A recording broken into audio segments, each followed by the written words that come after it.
Hey there, it is Jen, and today, another voiceover video. I am actually coming to you from an event called Mexilog Fest at one of my local surf breaks. It is a professional international longboard competition held here in Mexico on the Pacific coast. And I wanted to take this opportunity to talk a little bit about big boards and some of the myths around big boards. So I'm going to do a few videos. This is a series. This is going to be the first part of 2, possibly 3 videos. Anyway, before I get right into it, I just wanted to invite you to like and share and subscribe if you like this kind of stuff. Also, please let me know in the comments if you have questions, if you want me to dive a little bit deeper, please let me know down below. And of course, if you like this video, give it a thumbs up and a little bit of love. Okay, so now that that is all said and done, let's talk about big boards. Okay, so I would like to know, or hands up, if you have ever felt like you need a smaller board to turn better, or maybe you are struggling with a big old board because you can't fit it under your arm, maybe it won't fit in the car, maybe you're thinking that big boards are really hard to manage and handle, so you want something smaller for it just to be easier to handle in the waves. Maybe you're struggling with nose diving and you think a shorter board will be the solution to your problem. So I'm going to tell you all of these things are actually totally myths. And what I want to direct and redirect you to is that board size should have nothing to do with convenience. And I'm going to say that again.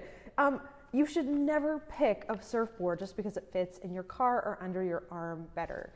You should always pick a board that fits your current surfing level and a little bit maybe pushing you, so it will be appropriate for you at your surfing level. However, you can still grow into it as well, so it's going to have a little bit of maybe a challenge for you. So if you're a beginner board, this isn't going to apply. But if you've been surfing for a little bit longer, if you're comfortable with the board that you're on and you want to progress to a different kind of board, it doesn't necessarily have to be shorter.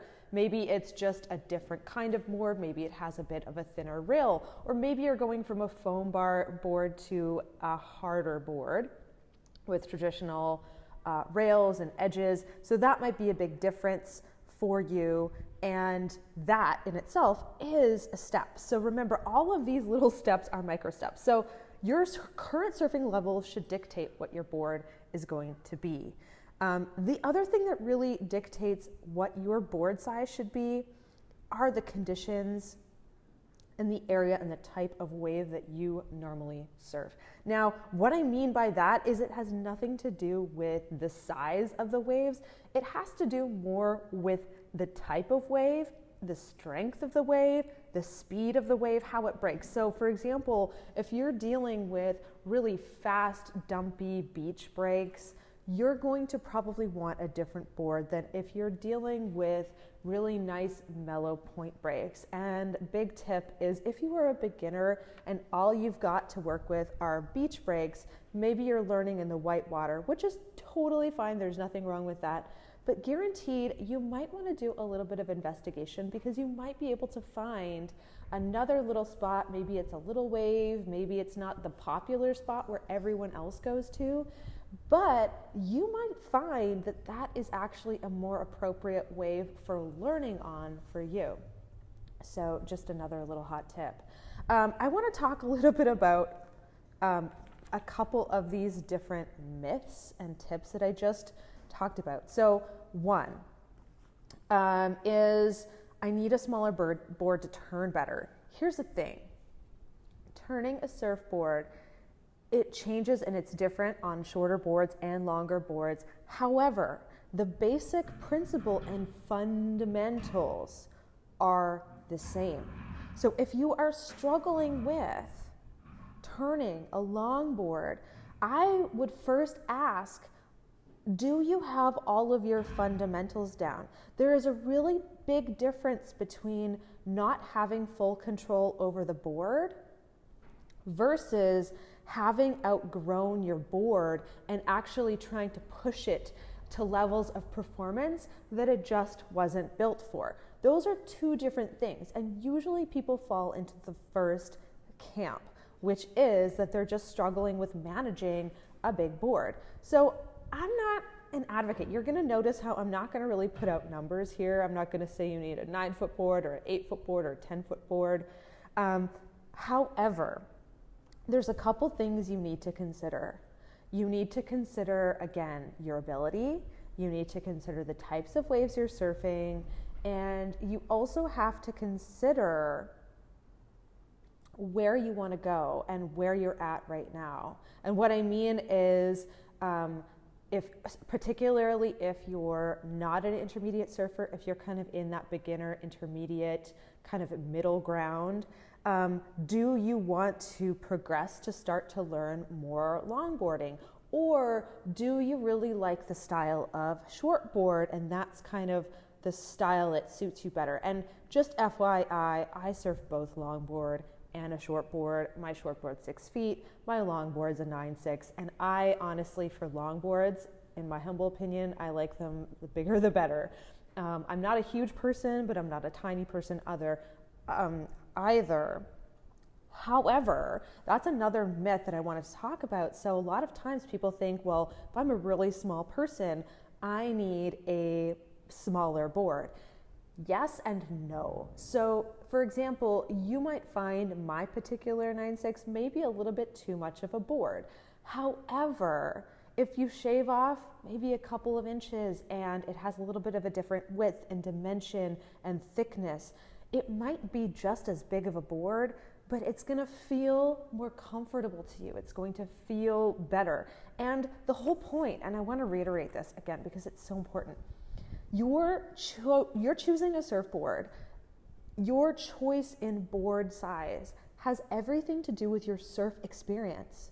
It doesn't have to do with convenience. There's nothing convenient about having a big old board.